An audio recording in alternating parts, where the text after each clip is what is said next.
जय नमस्कार दोस्तों, आप सभी का स्वागत है हमारे YouTube चैनल रैपिड स्टडी में। तो हिंदी की जो राजपाल सिंह का 5th संस्करण चल रहा था, उसके भाषा और बोलियां जो है वो चैप्टर कंप्लीट हो चुका है। अब जो प्रीवियस ईयर में क्वेश्चंस पूछे गए हैं, उन क्वेश्चनों को हम विथ ऑप्शंस के साथ में क्लियर करेंगे। तो पहला क्वेश्चन है कि किस वर्ष में हिंदी भाषा को यानी कि स्वीकृति का प्रस्ताव था। तो स्वीकृति का जो प्रस्ताव है वो 14/1949 को होता है और हिंदी दिवस जो है वो 14 सितंबर के रूप में मनाई जाती है। लेकिन जो विश्व हिंदी दिवस है वो 10 जनवरी को मनाते हैं। ठीक है, सिर्फ हिंदी दिवस आएगी तो 14 सितंबर मनाना है, करना है क्लिक, और विश्व जहाँ लगा आ जाए वहाँ पर 10 जनवरी को जाना है। दूसरा क्वेश्चन है कि 14 सितंबर 1949 को भारतीय संविधान ने हिंदी को भारत संघ की कौन सी भाषा का दर्जा दिया है। तो कौन सी भाषा का दर्जा दिया है, तो राजभाषा को जो दर्जा है ये दिया है। हिंदी दिवस कब मनाते हैं, तो देखो हिंदी दिवस जो है वो अभी बताया 14 सितंबर को, और विश्व हिंदी दिवस जो है वो कब मनाएंगे, तो 10 जनवरी को मनाएंगे। हिंदी भाषा किस लिपि लिखी जाती है, तो हिंदी भाषा जो है वो देवनागरी लिपि में लिखी जाती है। गुरुमुखी में कौन सी भाषा लिखी जाती है, तो पंजाबी जो है वो गुरुमुखी में लिखी जाती है। अगला क्वेश्चन है कि गढ़वाली की उपबोली कौन सी है। तो गढ़वाली की बात कर लेते हैं तो सलानी जो है ये गढ़वाली की उपबोलियां हैं। बाकी जोहारी, खरपरजिया और पधाई जो है ये तीनों ही कुमाऊनी की उपबोली हैं। किसकी, कुमाऊनी की। किसकी, कुमाऊनी की। ठीक है, कुमाऊनी एक बोली है जिसकी उपबोली कौन सी है, खरपजिया, जोहारी और पगाही। संविधान के अनुच्छेद 344(a) के अनुपालन में भारत के राष्ट्रपति ने राजभाषा आयोग का गठन कब होता है, 1955 में जो है राजभाषा आयोग का गठन किया गया था। भाषा का कौन सा कौशल सबसे पहले बच्चा सीखता है, तो बच्चा जो है वो क्या लिखना सीख जाता है। ये तो एक नॉर्मली क्वेश्चन है। ठीक है, क्या बोलना सीखता है, नहीं। क्या पढ़ना सीखता है, नहीं। क्या सबसे पहले वो सुनता है और क्या करता है, समझता है। ठीक है, कि कहाँ से बोली मतलब कहाँ से कौन बोल रहा है, सबसे पहले वो सुनेगा और फिर वो देखता है। हिंदी भाषा की उपबोलियों की संख्या कौन सी है, तो उपबोलियों की संख्या 5 है। कौन कौन सी है, एक है पूर्वी, दूसरी है पश्चिमी, तीसरी है राजस्थानी, चौथी है बिहारी और पांचवी है कौन कौन सी, 5 ये उपभाषाओं की संख्या हो चुकी है। देवनागरी लिपि का सर्वप्रथम प्रयोग कहाँ हुआ था, तो जयभट्ट के शिलालेखों में देवनागरी लिपि का सर्वप्रथम प्रयोग हुआ था। मानक भाषा की विशेषता है, तो मानक भाषा की विशेषता कौन सी है, देखो इसमें तो कोई भी ऑप्शन क्लियर नहीं आता है। भारत के संविधान के कौन से अनुच्छेद में हिंदी को भारत की राजभाषा का दर्जा बताया गया है, तो आर्टिकल 343(a) के तहत भारत की जो राजभाषा है वो हिंदी को बताई गई है। 132 क्या कहता है, सुप्रीम कोर्ट मामलों में हाई कोर्ट से अपील जो है वो आर्टिकल 132 कहता है। आर्टिकल 12 से लेकर 35 तक जो कि मौलिक अधिकारों का वर्णन करते हैं और अमेरिका के संविधान से लिए गए हैं, तो ये 13 जो है वो मौलिक अधिकारों के अंतर्गत आता है। ठीक है, 272 किसके अंतर्गत आता है, जो हम लोग खाद्य पदार्थ इस्तेमाल करते हैं अगर उसमें मिश्रण है, यानी कि किसी प्रकार का मिश्रण होता है, तो वो आर्टिकल 273 के तहत जो है उसमें आता है। ठीक है, हिंदी भाषा की उत्तराधिकारिणी है, तो किसकी उत्तराधिकारिणी है, हिंदी। ये हिंदी किसकी उत्तराधिकारिणी है, तो ये है संस्कृत की। किसकी है, संस्कृत की ये उत्तराधिकारिणी है। बात कर लेते हैं तो ब्रज जो है ये सौरसेनी अपभ्रंश से आई है। देवनागरी की बात कर लेते हैं तो संस्कृत, हिंदी ये तीनों ही जो हैं ये देवनागरी लिपि में आती हैं। अवधी की बात कर लेते हैं तो अवधी, बघेली, छत्तीसगढ़ी जो पूर्वी भाषा के अंतर्गत आती हैं और पूर्वी भाषा जो है वो अर्धमागधी में आती है। संसार की भाषाओं में हिंदी का कौन सा स्थान है? तो हिंदी का जो स्थान है वो तीसरा है। भाषा लिखने के लिए प्रयुक्त चिन्हों के व्यवस्थित रूप को क्या कहते हैं? तो लिपि कहते हैं। क्या कहते हैं? लिपि। ब्राह्मी से किस लिपि की उत्पत्ति हुई है? तो ब्राह्मी से जो है वो देवनागरी लिपि की उत्पत्ति हुई है। गुरुमुखी लिपि में कौन सी लिखी जाती है? तो पंजाबी लिखी जाती है। हिंदी को विकास प्रदान करने वाली भाषा कौन सी है? तो ये है कौन सी? अपभ्रंश जो है ये हिंदी को विकास प्रदान करने वाली भाषा है। पाली किन की भाषा थी? तो ये बौद्ध की भाषा थी। और प्राकृत की बात कर लेते हैं तो ये जैन लोगों की थी। संस्कृत की बात कर लेते हैं, ये देवनागरी लिपि में लिखी जाती है। अभी आपको बता क्या है? हिंदी और संस्कृत।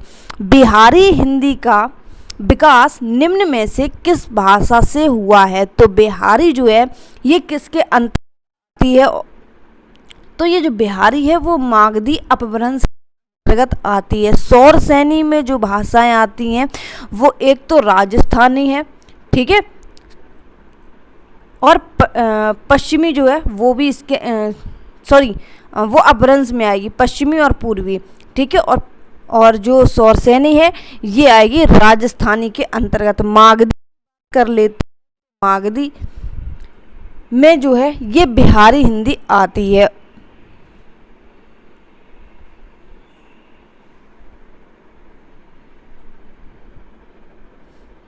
इसमें मागधी अपभ्रंश, मागधी ये इसमें एक ही ऑप्शन होगा, या तो मागधी होगा या मागधी अपभ्रंश होगा। मागधी अपभ्रंश होगा, ठीक है, सिर्फ मागधी नहीं लिख सकते हैं। जैसे सौरसैनी अपभ्रंश, ठीक है, मागधी अपभ्रंश, सिर्फ मागधी नहीं लिखेंगे। तो इसका ऑप्शन जो है वो कौन सा हो जाएगा? मागधी अपभ्रंश हो जाएगा। अब बिहारी की अन्य उसकी बात कर लेते हैं तो मैथिली, मगही और भोजपुरी, यानी कि MBM। भोजपुरी में कौन कौन सी भाषाएं आती हैं? मगही, मैथिली और भोजपुरी, ठीक है। आगे चल के 2 से 3 बार इनको हम रिपीटेशन कराएंगे तो आपको याद हो जाएगी। हिंदी की मूल उत्पत्ति किससे मानी गई है?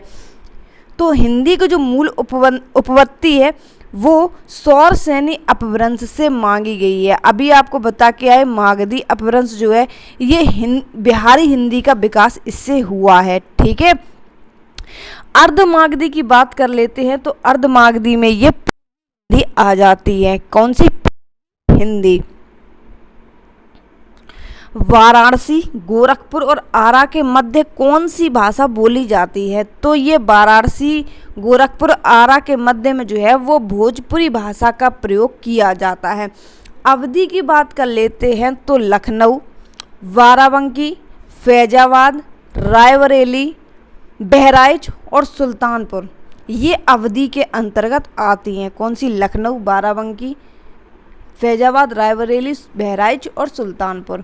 ब्रज भाषा की बात कर लेते हैं तो मथुरा की जो प्रमुख भाषा है वो ब्रज भाषा के अंतर्गत आती है, ठीक है। लखनऊ अभी आपको बताया ये इलाहाबाद ये भी अवधि के अंतर्गत, ठीक है। अभी बाराबंकी, बहराइच ये सभी अवधि के अंतर्गत आपको बता के आए हैं। बोली का क्षेत्र जब थोड़ा सा विकसित हो जाता है और उसमें साहित्य की रचना होने पर वह क्या बन जाती है? तो वह बन जाती हैं उपभाषा। क्या बन जाती हैं? उपभाषा। बुंदेली का क्षेत्र है तो बुंदेली के क्षेत्र में झांसी, जालौन और दतिया आएगा। आगरा, मथुरा, भरतपुर अभी बता के आए हैं। जो मथुरा वाला है ना, मथुरा किस में? ब्रज भाषा में। ये चीज़ बताई थी हमने किस में? मथुरा ब्रज में आएगी, ठीक है। आगरा, मथुरा और भरतपुर वाला जो एरिया है वो। चलते हैं अगले क्वेश्चन पर कि जिस भाषा का अनुवाद किया जाता है उसे क्या कहते हैं? तो उसे कहते हैं स्रोत भाषा। क्या कहते हैं? स्रोत भाषा।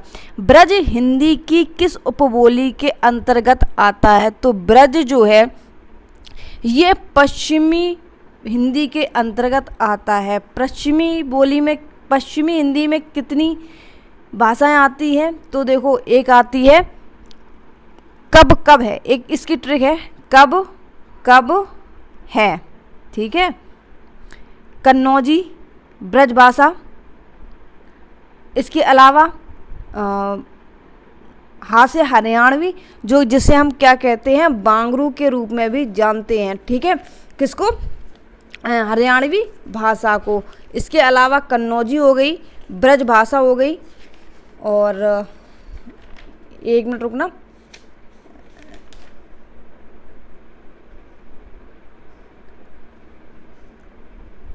कौरवी और बुंदेली, इसको बोलेंगे कौरवी और इसको बोलेंगे बुंदेली। ठीक है, थोड़ा सा जो है वो भूल गए थे। आगे चलते हैं कि पूर्वी हिंदी के अंतर्गत कौन सी आएगी, तो इसकी भी एक ट्रिक है, ABC, यानी कि अवधी, बघेली और छत्तीसगढ़ी। ठीक है, कौन सी, अवधी, बघेली, छत्तीसगढ़ी। राजस्थानी की अभी आपको बता के आए हैं हम, M जिसको, और जे, यानी कि मारवाड़ी, जे से हो गया जयपुरी, और इसके अलावा बात करें राजस्थानी में तो मेवाती और मालवी, मारवाड़ी, मेवाती, मालवी और जयपुरी। जयपुरी को जो है वो डुंडाड़ी भी बोलते हैं। क्या बोलते हैं, डुंडाड़ी लैंग्वेज बोलते हैं। पहाड़ी हिंदी की बात कर लेते हैं तो पहाड़ी हिंदी जो है वो गढ़वाली और कुमाऊनी के अंतर्गत आती हैं इसकी बोलियां। उर्दू को यामनी भाषा कहने का श्रेय जो है वो किसको जाता है, तो ये जाता है लल्लू लाल को। किसको, लल्लू लाल को। कौन सी बोली उत्तर प्रदेश में बोली जाती है, तो उत्तर प्रदेश में बोली कौन सी जाएंगी, तो बुंदेली और कन्नौजी, दोनों ही जो बोलियां हैं ये उत्तर प्रदेश में बोली जाती हैं। तो इसके ऑप्शन जो है वो 2 करेक्ट। जैसे कन्नौजी में कौन कौन से डिस्ट्रिक्ट आते हैं, तो एक कानपुर है, दूसरा इटावा है अपना, तीसरा पीलीभीत है, हरदोई है और फर्रुखाबाद है। कन्नौजी में कौन कौन से आएंगे, इटावा, कानपुर, फर्रुखाबाद, पीलीभीत और हरदोई। ठीक है, इसके बाद चलते हैं मथुरा और वृंदावन में कौन सी भाषा, तो ये ब्रज भाषा जो है वो मथुरा वृंदावन के अंतर्गत आएगी।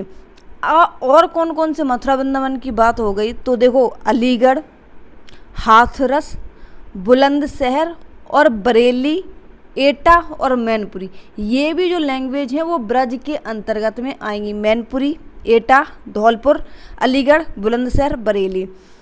संस्कृत की भाषा की बात करें तो ये देवनागरी लिपि में लिखी जाती है। मारवाड़ी जो कि राजस्थानी भाषा के अंतर्गत आती है, और राजस्थानी भाषा जो है वो सौरसेनी अपभ्रंश के अंतर्गत आती है।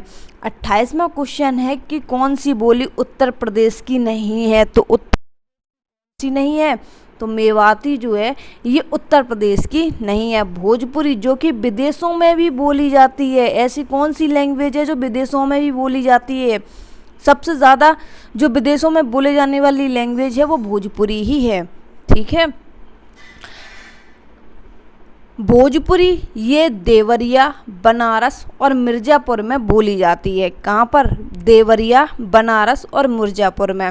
मेवाती जो अभी बताई थी M और J। ठीक है, मारवाड़ी, मेवाती, मालवी और जयपुरी, जयपुरी को डुंडाड़ी भी बोलते हैं, ये राजस्थानी भाषा के अंतर्गत में आती हैं। आगे चलते हैं कि कौन सी प्राचीन भाषा नहीं है, तो प्राचीन भाषा जो है ये कौन सी नहीं है इसमें,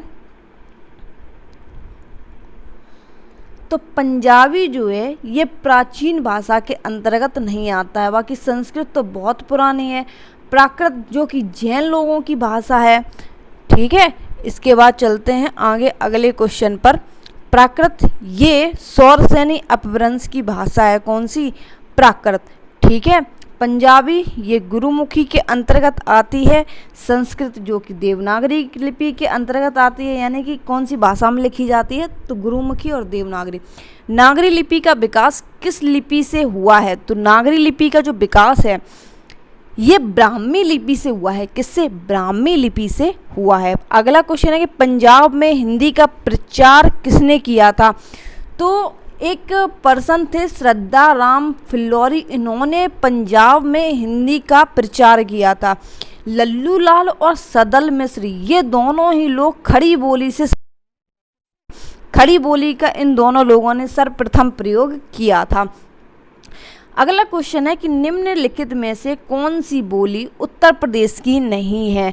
तो जयपुरी जो कि राजस्थान में बोली जाती है ये उत्तर प्रदेश की नहीं है। बाकी खड़ी बोली ब्रज और कन्नौजी, इटावा, कानपुर, फर्रुखाबाद यहाँ पे बोली जाती है। एटा, मैनपुरी, कन्नौजी जो लैंग्वेज है, ब्रज आगरा वाला एरिया जो है, मथुरा वाला, ठीक है, वहाँ पर बोली जाती है। खड़ी बोली को हम अन्य किस नाम से जानते हैं तो कौरवी के नाम से जानते हैं। जयपुरी जो कि कहाँ की है, ये राजस्थान की लैंग्वेज है। जयपुरी का स्थानीय नाम क्या है तो जयपुरी को अभी हम बता के आए हैं आपको, ये राजस्थानी भाषा के अंतर्गत आती है।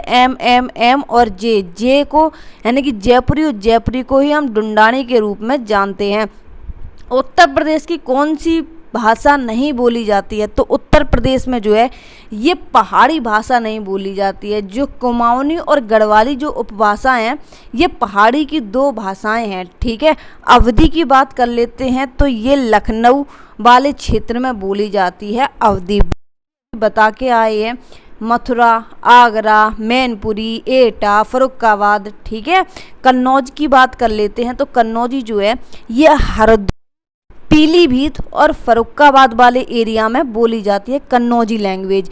आधुनिक भारतीय आर्य भाषाओं का विकास किससे हुआ है तो ये हुआ है अपभ्रंश से। किससे?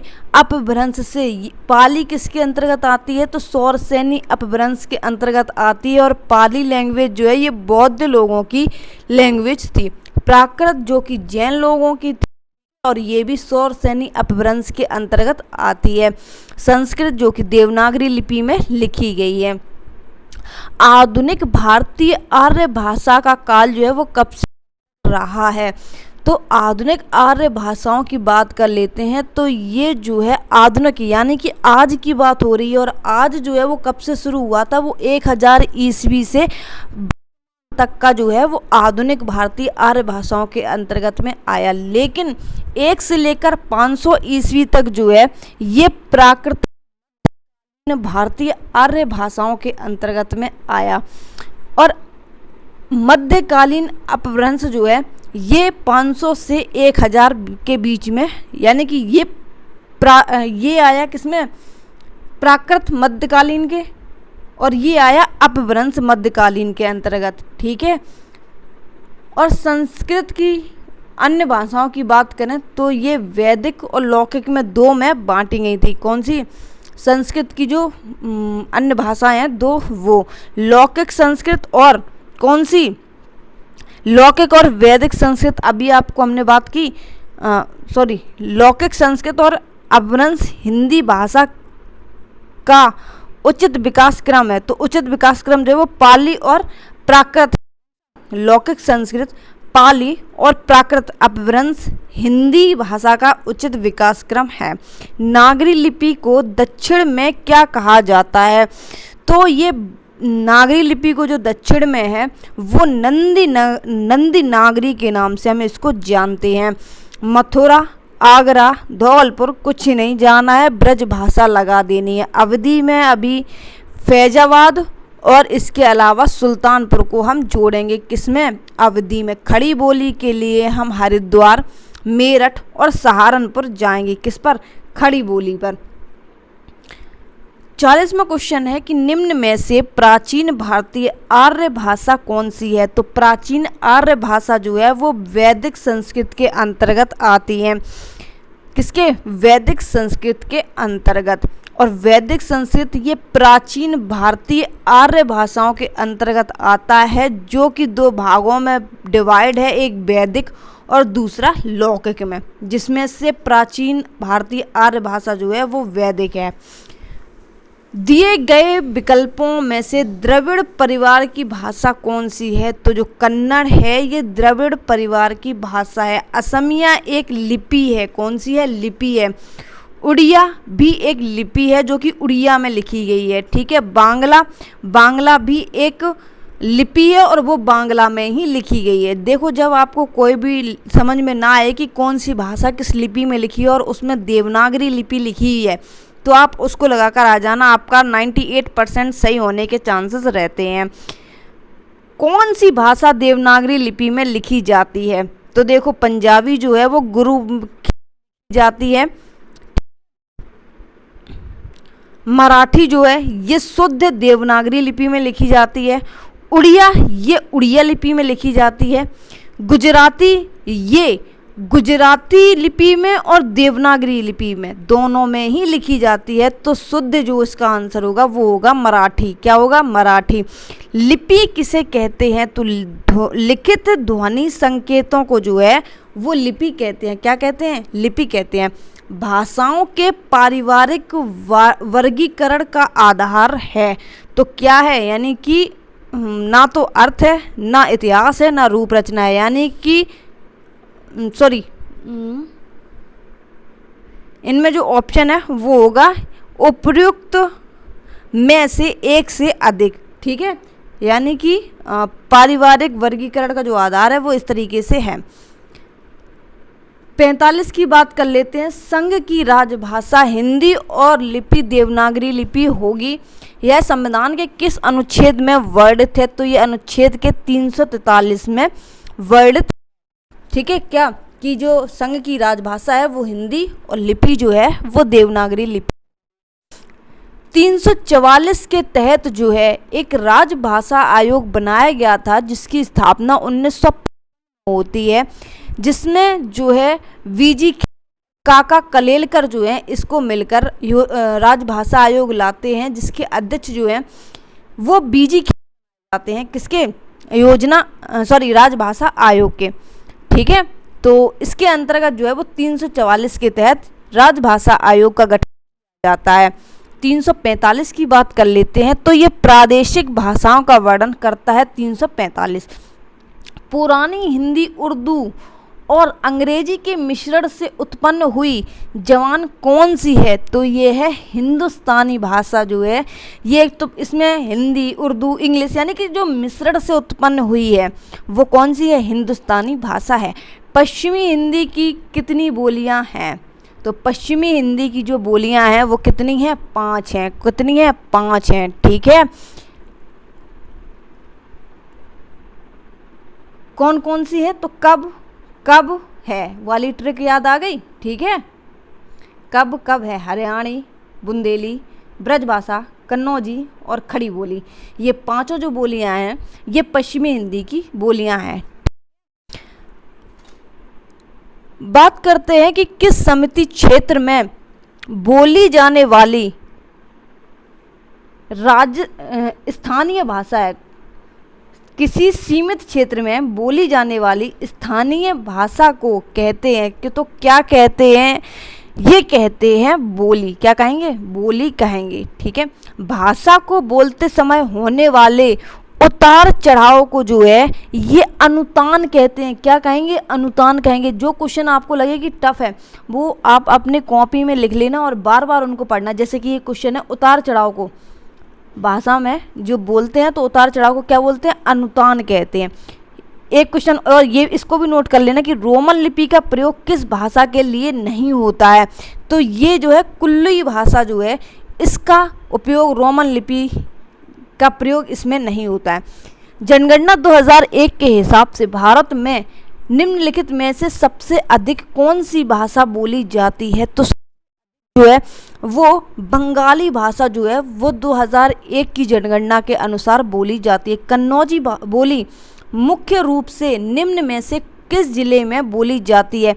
तो कन्नौजी जो है अभी आपको बहुत सारे हमने बताए थे और इसमें जो है वो कानपुर, इटावा, एटा, फर्रुखाबाद, ये इसके जो ऑप्शन है वो दोनों ही हैं। किसके? कन्नौजी भाषा के।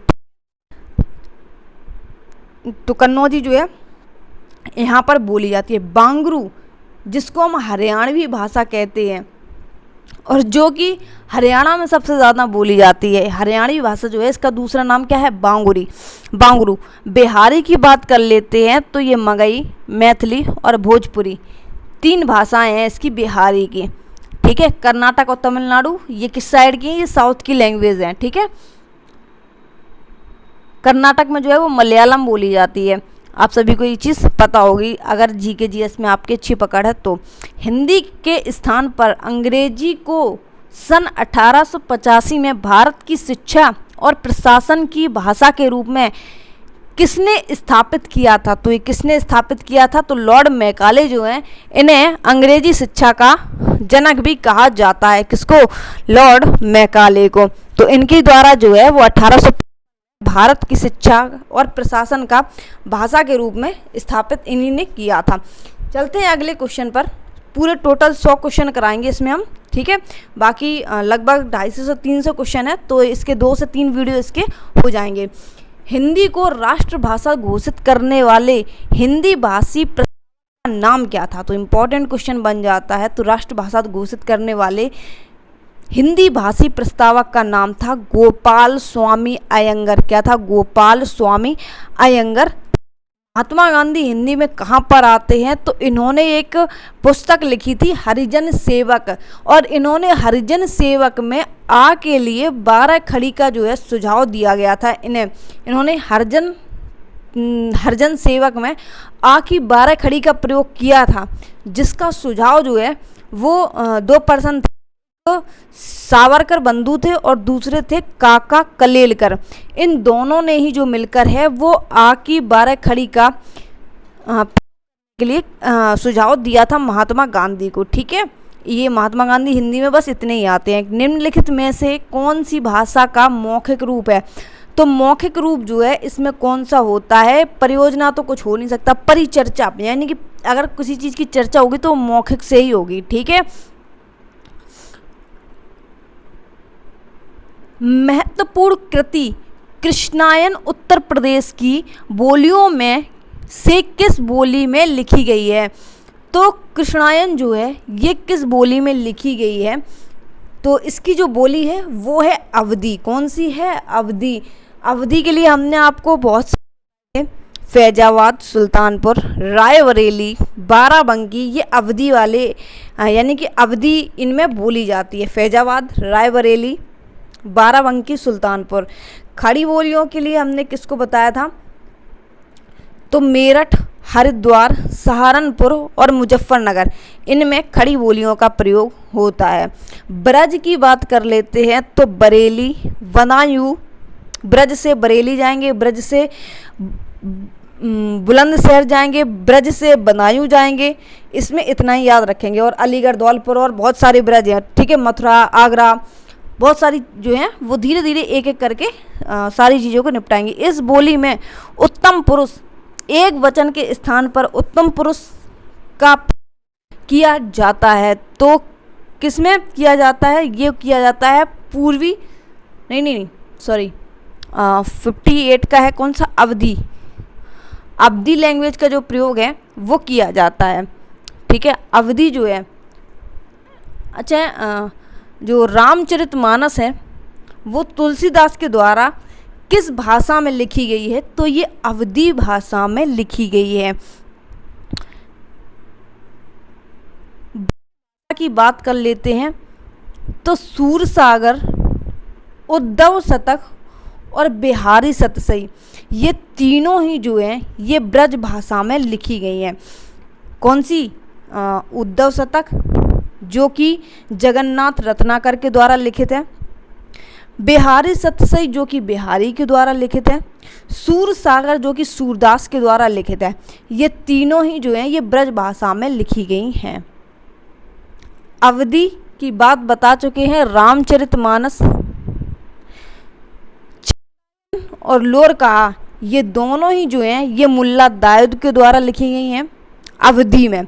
पद्मावत जो कि मलिक मोहम्मद जैसी के द्वारा अवधी भाषा में लिखी गई है।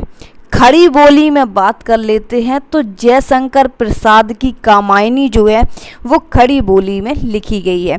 हिंदी भाषा की बोलियों के आधार पर छत्तीसगढ़ी बोली है, तो अवधी, बघेली और छत्तीसगढ़ी ये पूर्वी हिंदी भाषा के अंतर्गत में आती हैं। कौन कौन सी? अवधी, बघेली, छत्तीसगढ़ी, यानी कि ABC। बुंदेली का विकास किस अपभ्रंश से हुआ है? तो ये किस अपभ्रंश से हुआ है बुंदेली का? यानी कि सौरसेनी अपभ्रंश से हुआ है। सौरसेनी अपभ्रंश के अंतर्गत पश्चिमी हिंदी आती है, राजस्थानी हिंदी आती है और पहाड़ी हिंदी जो है ये सौरसेनी अंतर्गत आती है। अर्धमागधी के अंतर्गत जो है वो पूर्वी हिंदी आएगी। मागधी जो है ये बिहारी हिंदी के अंतर्गत आएगी। किसके? हिंदी के अंतर्गत आएगी। लोधांती इनमें से किस बोली की उपभाषा के अंतर्गत आती है? लोधांती जो है ये बुंदेली की उपभाषा है। कौन सी? बुंदेली की। हिंदी आकृति की दृष्टि से निम्नलिखित में से किस प्रकार की भाषा है? तो आकृति की दृष्टि से अगर देखा जाए तो ये श्लिष्ट योगात्मक भाषा है। कैसी है? श्लिष्ट योगात्मक भाषा है। ब्रज भाषा का विकास किस अपभ्रंश से हुआ है? तो ब्रज भाषा हमने किस में गए थे? पश्चिमी हिंदी में। और पश्चिमी हिंदी हमने किस में बताई थी? सौरसेनी अपभ्रंश में। किस में? सौरसेनी अपभ्रंश में बताई थी। सौरसेनी जो है अपभ्रंश में और कौन कौन सी हमने लैंग्वेज बताई थी? एक तो हो गई थी पश्चिमी, एक हो गई थी राजस्थानी और तीसरी हो गई थी पहाड़ी हिंदी। ठीक है। मागधी की बात कर लेते हैं तो बिहारी और जो है ये मागधी के अंतर्गत आती है। पैसाची की बात कर लेते हैं तो इसको, पैसाची को छोड़ो, अर्धमागधी में आते हैं जो कि पूर्वी हिंदी के अंतर्गत आती है। अवधी और फैजाबाद इनके अंतर्गत ही आता है। अर्धमागधी जो है इनके अंदर, अर्धमागधी जो है ये पूर्वी भाषा के अंतर्गत आएगी। और पूर्वी भाषा कहाँ बोली जाती है? तो ये अवधी और फैजाबाद में बोली जाती है। ठीक है। भोजपुरी कहाँ कहाँ बोली जाएगी? तो भोजपुरी जो है ये मागधी के अंतर्गत आएगी और जो कि विदेशों में सबसे ज़्यादा बोली जाती है भोजपुरी। ये बलिया, देवरिया और गोरखपुर सबसे ज़्यादा याद रखेंगे। और आजमगढ़, यहाँ पर जो है ये भोजपुरी लैंग्वेज का प्रयोग होता है। ब्रजबुली किस भाषा का कृत्रिम रूप? तो ब्रजबुली जो है ये बांग्ला भाषा का कृत्रिम रूप है। ब्रज भाषा की बात कर लेते हैं तो बिहारी सतसई, तुलसीदास की रामचरितमानस, ठीक है, ये ब्रज भाषा में लिखी हुई हैं। नहीं, तुलसी भाषा जो है वो अवधी में लिखी हुई है। ब्रज भाषा के अंतर्गत जो है वो तुलसीदास आते हैं, बिहारी सतसई आते हैं, रसखान आते हैं, भूषण आते हैं।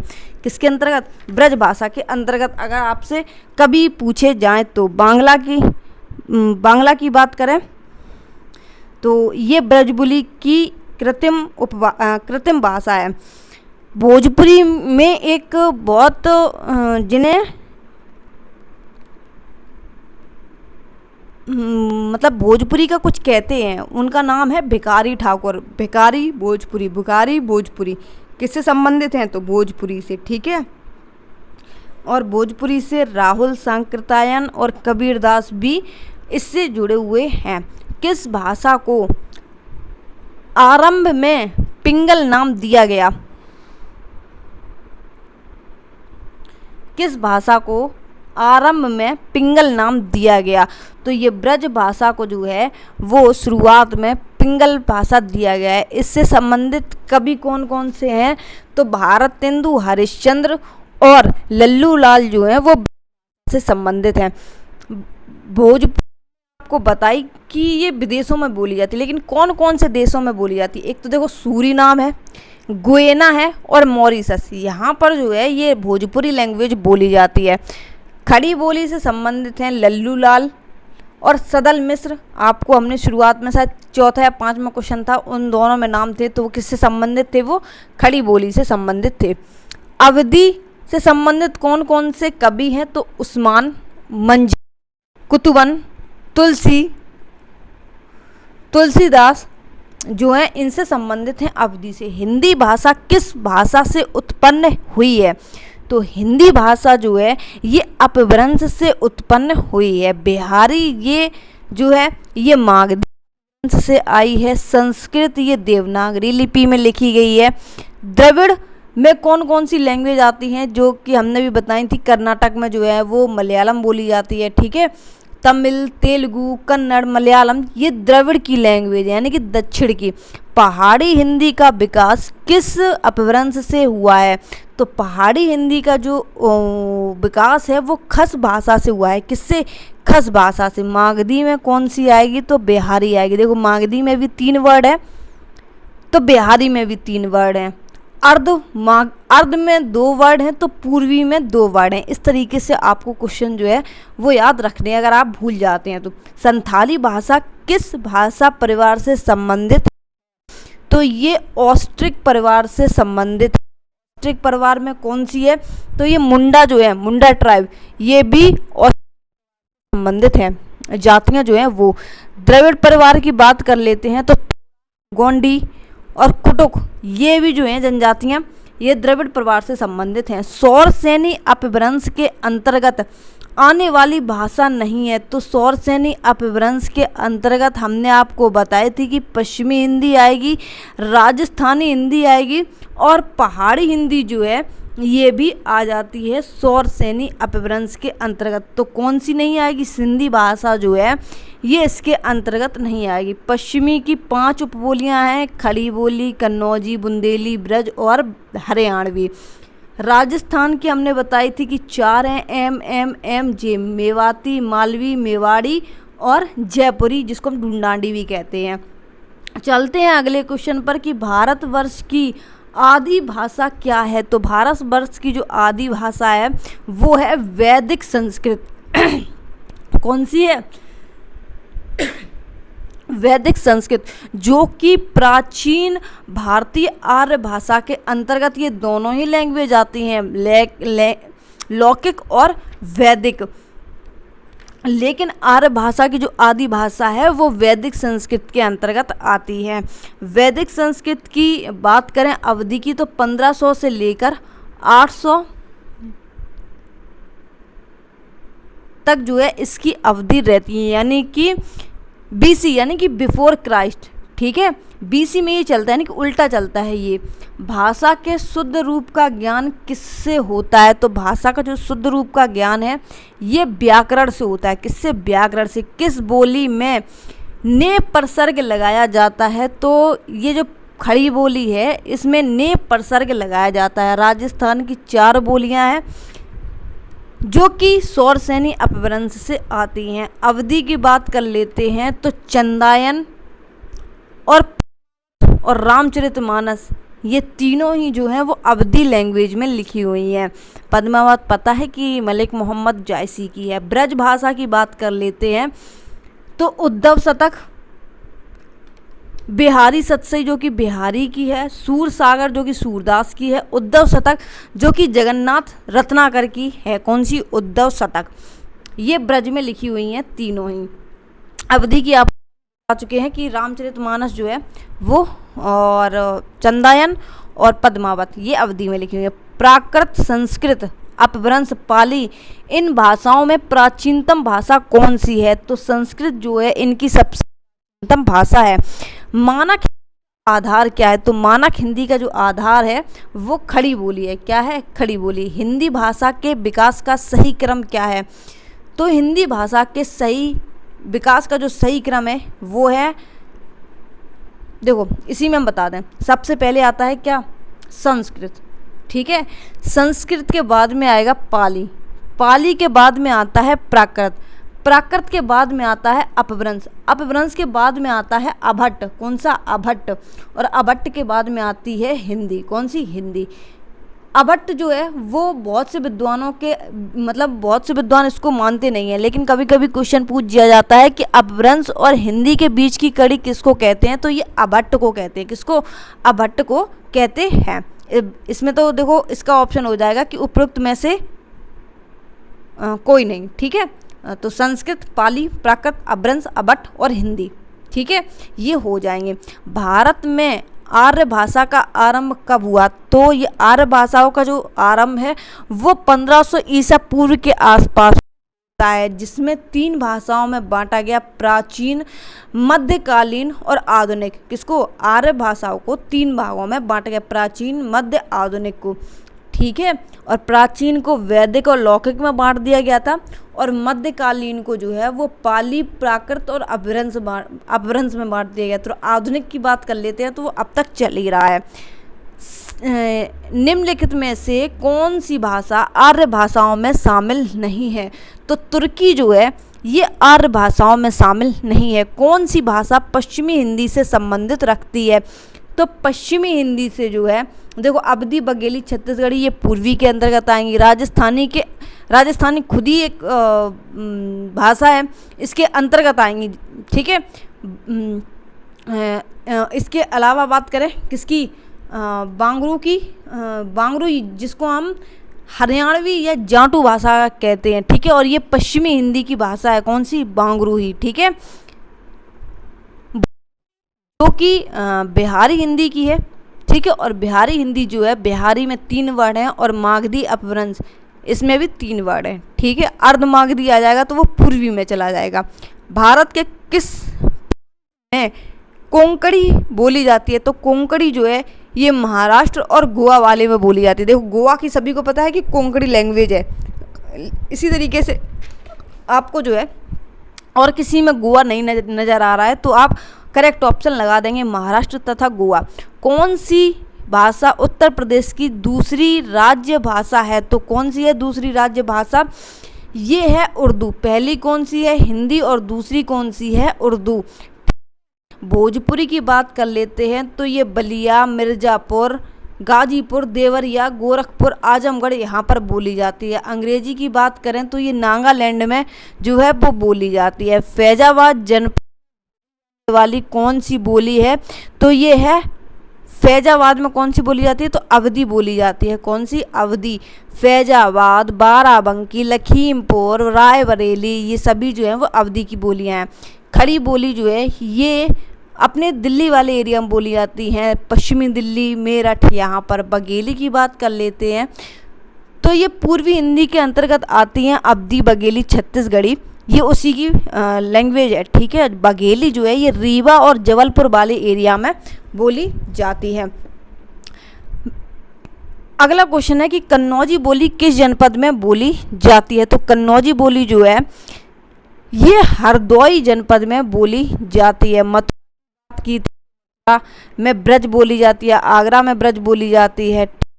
मेरठ लेते हैं तो मेरठ और पश्चिमी दिल्ली की बात की थी अभी, ये खड़ी बोली यहाँ पर बोली जाती है। अधोलिखित में से कौन सी बोली उत्तर प्रदेश की नहीं है? तो कौन सी उत्तर प्रदेश की नहीं है? ये बघेली बोली जो है ये उत्तर प्रदेश की नहीं है। ये पूर्वी हिंदी के अंतर्गत आती है। ये बांदा और चित्रकूट वाले एरिया में बोली जाती है। भोजपुरी अभी बता क्या है, सूरीनाम, ठीक है। और भी बहुत सारे नाम जो है हमने आपको बताए हैं। अब आ जाते हैं आरा, गोरखपुर में कौन सी लैंग्वेज? भोजपुरी। और गाजीपुर, गोरखपुर इसमें ये भोजपुरी लैंग्वेज बोली जाती है। ब्रज में कौन कौन सी? अलीगढ़ और आगरा, मथुरा, यहाँ पर ये जो है वो ब्रज भाषा का प्रयोग किया जाता है। श्रावस्ती, सीतापुर, उन्नाव, प्रयागराज यहाँ पर कौन सी लैंग्वेज बोली जाती है? तो अवधी बोली जाती है। कौन सी? अवधी। एक भोजपुरी क्षेत्र नहीं है, तो एक भोजपुरी क्षेत्र कौन सा नहीं है? तो इलाहाबाद जो है वो अलग जो है इसमें आता है, ठीक है। बलिया, देवरिया और मिर्ज़ापुर ये भोजपुरी के क्षेत्र हैं। बहराइच, सुल्तानपुर, रायबरेली किस बोली के क्षेत्र हैं? तो ये किस बोली के क्षेत्र हैं? ये अवधी बोली के क्षेत्र हैं। अवधी बोली जो है ये फैजाबाद, रायबरेली, बाराबंकी में बोली जाती है अवधी बोली। बघेली की बात कर लेते हैं तो रीवा, जबलपुर वाले एरिया में बघेली बोली बोली जाती है। छत्तीसगढ़ी जो कि पूर्वी भाषा की है, अवधी बघेली छत्तीसगढ़ी अभी बता के आए हैं, तो ये रायपुर और बिलासपुर वाले एरिया में बोली जाती है, ठीक है। की थी अभी हमने तो मैनपुरी, फिरोजाबाद, एटा, हाथरस, धौलपुर यहाँ पर ये जो है वो ब्रज भाषा का प्रयोग किया जाता है।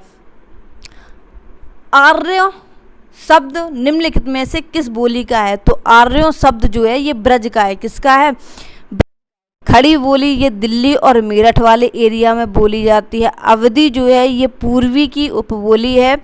ये फैजाबाद, बाराबंकी वाले एरिया में बोली जाती है। भोजपुरी अभी बता के आए, गुइना, सूरीनाम और मॉरिशस, यहाँ पर जो है ये विदेशों में बोली जाती है भोजपुरी, ठीक है। और भोजपुरी के बारे में अभी एक चीज़ और बताई थी कि ये गोरखपुर है कि ये गोरखपुर में बोली जाती है, ठीक है।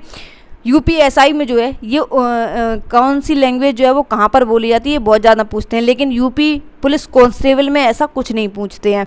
हिंदी शब्द किसका दिया हुआ है, तो हिंदी शब्द जो है ये ईरानियों के द्वारा दिया गया है। इनमें बिहारी हिंदी का रूप नहीं है, तो बिहारी हिंदी के लिए हमने आपको क्या बताया था, 88।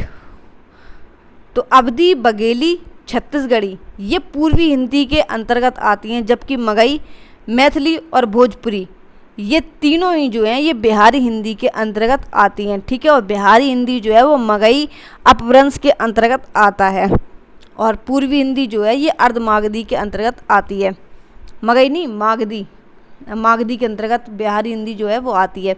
हरियाणवी या बांगुरी बोली किस उपवंश से संबंधित है, तो हरियाणवी या बांगुरी जो हमने बताई थी कब है, ये पश्चिमी हिंदी से संबंधित थी। कौन सी, तो इसमें क्या आ जाएगा, पश्चिमोत्तरी शोरसेनी अपभ्रंश इसका आंसर हो जाएगा। भारत में उच्चतम न्यायालय तथा उच्च न्यायालयों की भाषा संबंधी निर्देश किस अनुच्छेद में दिए गए हैं, तो ये अनुच्छेद 348 में दिए गए हैं। 344 में जो है वो राजभाषा आयोग बीजी खेर की अध्यक्षता में सन 1955 में इसकी स्थापना होती है राजभाषा आयोग की। अनुच्छेद 346 क्या कहता है कि दो राज्यों के बीच में जो संवाद होगा उसकी लैंग्वेज का वर्णन 346 करता है। 120 इम्पॉर्टेंट है, ये क्या कहता है कि संसद में प्रयुक्त होने वाली भाषा जो है वो आर्टिकल 120 के तहत आएगी। भारतीय संविधान में 22 भाषाओं को आधिकारिक भाषा का दर्जा दिया गया है, जिसमें यह भाषा शामिल नहीं है। तो देखो 3 वो हुए थे, एक तो हुआ था 21वां, दूसरा हुआ था 71वां संविधान संशोधन और तीसरा हुआ था 92वां संविधान संशोधन। सिंधी भाषा जो है वो 21वीं संविधान संशोधन के द्वारा जोड़ी गई थी। फिर 71वां संविधान संशोधन होता है जिसमें नमक यानी कि नेपाली, मणिपुरी और कोंकणी भाषा जो है वो जोड़ी जाती है। इसके बाद आती है 92वीं यानी कि 92 कॉन्स्टिट्यूशन अमेंडमेंट एक्ट, जिसमें संथाली, मैथिली, डोंगरी और बोडो इन चारों भाषाओं को 92वां संविधान संशोधन के तहत जोड़ा गया था। तो 22 भाषाओं में कौन सी शामिल नहीं है, तो भोजपुरी जो है ये शामिल नहीं है। ये नमक के अंतर्गत आई थी, नेपाली, मणिपुरी, कोंकणी, ठीक है। मैथिली, बोडो, डोंगरी और संथाली ये 92वां संविधान संशोधन के तहत जोड़ी गई थी। भारतीय संविधान के अनुच्छेद 210 देखो 110 जो है वो संसद में प्रयुक्त होने वाली भाषा हमने बता दी थी, लेकिन विधानमंडल में प्रयुक्त होने वाली भाषा जो है वो इसकी जस्ट थोड़ी सी उल्टी यानी कि 210 में है।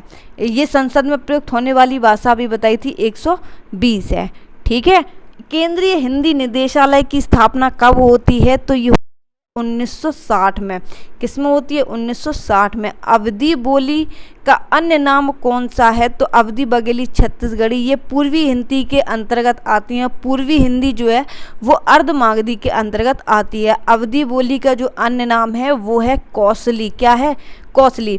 अपभ्रंश भाषा का काल कौन सा है, तो अपभ्रंश भाषा का जो काल है ये 500 से 1000 ईस्वी के अंतर्गत आता है। मध्यकालीन आर्य भाषाएं जो कि भारतीय आर्य भाषाओं के अंतर्गत आती हैं। मध्यकालीन आर्य भाषाएं जो हैं ये भारतीय आर्य भाषाओं के अंतर्गत आती हैं। बाकी यहीं तक आज रखते हैं 95 क्वेश्चन तक। फिर जो है इसके आगे कम से कम जितना आगे हो सकेगा उतना आगे कराने की हम कोशिश करेंगे कि 2 से 3 वीडियो ही इसके बने। ज़्यादा वीडियो बनाने की कोशिश बिल्कुल नहीं होगी। बाकी मिलते हैं नेक्स्ट वीडियो में, और इसकी PDF जो है वो आपको हमारे टेलीग्राम चैनल के माध्यम से मिल जाएगी। और एक्स्ट्रा फैक्ट जो है वो आप अपनी हिसाब से लिख लेना। वीडियो नहीं देखेंगे तब तक आपको समझ में चीज़ें नहीं आएंगी। बता देना कमेंट आपको वीडियो जो है वो किस तरीके का लगा है।